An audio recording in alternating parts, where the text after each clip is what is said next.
maanta halkan xafiiska Hormuud Salaam Foundation waxa aan guddoonsiinaynaa lacag dhan $25,000 hay'adda Guryasamo. Lacagtaas oo loogu talagalay in lagu aroosiyo shaqana loogu abuuro ilaa 5 qoys oo ka mid ah dadka baahiyaha gaarka qaba. Barnaamijkaas oo qayb ka ah barnaamijka guur wadareedka oo ay soo qaban qaabiso hay'adda Guryasamo oo ka shaqeysa arrimaha qoyska iyo horumarkeeda. Sidaan ognahay dadka baahiyaha gaarka qaba ee ku nool dalkeena waxay la nool yihiin duruufo iyo xaalado adag.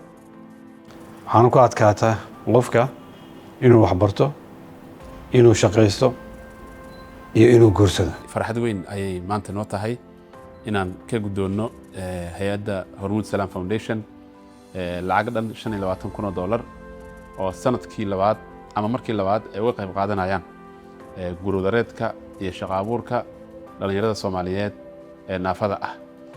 Hormuud Salaam Foundation runtii dadaalka ay ka wada wadanka si guud iyo gargaarka ay samayso waxaan leenahay Ilaahay subxaanahu wa ta'aala miisaanka xasanaadka ha u saaro. وحرنتها هرمود سلام فاونديشن runtii Hormuud Salaam Foundation waa hay'ad Soomaaliyeed oo dadkeeda garab taagan maanta inay $25,000 kaga qayb qaadato barnaamijka guur wadareedka dadka naafada looga faa'iideynayana waa arrin kale oo qiimo badan ayada oo cid kale oo ugu horeysay shaqadan hadda socota aysan jirin oo ayada ay u noqotay irid fur 15 qoys oo sanadkan Guryasamo u qorshaysan hadii Ilaahay yiraahdo inay u qabato dadka naafada guur wadareed inay 5 qoys ugu horeysay lacag $25,000 uga qayb qaadatana waa arrin muuqata oo aad u qiimo badan farxadna u ah dadka naafada. mashruuca u joognana oo yahay taakulayn ee hay'adda ay taakulaynayso mashruuca guur wadareedka oo ilaa 5 qoys gurigooda dhismahooda iyo maxaa la yiraahdaa shaqo abuurkooda ay kafaalo qaaday muasasada Hormuud Salaam Foundation.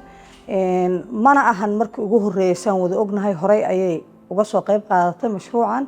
waxaan rabaa marka hore horta inaan u mahad celiyo howlaha iyo arrimaha khayrka ee mar walba ku howlan yihiin Hormuud Salaam Foundation oo soo magaceedu Hormuud u yahay hormuud ugu ah kaalmeynta dadka masaakiinta ah.